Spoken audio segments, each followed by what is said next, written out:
Yes మందకృష్ణన్ ప్రభుత్వం arrest చేసింది, definite చేస్తాం. నిర్దాక్షిణ్యంగా అణిచివేస్తాం కూడా భవిష్యత్తులో కూడా 100%.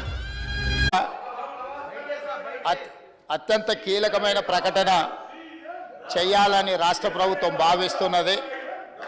కొన్ని దశాబ్దాల నుంచి మాదిగ ఉపకులాలకు సంబంధించిన లక్షలాది మంది యువకులు ఎస్సీ రిజర్వేషన్లలో ఏబిసిడి వర్గీకరణ కోసం వాళ్ళు పోరాటాలు చేస్తున్నారు.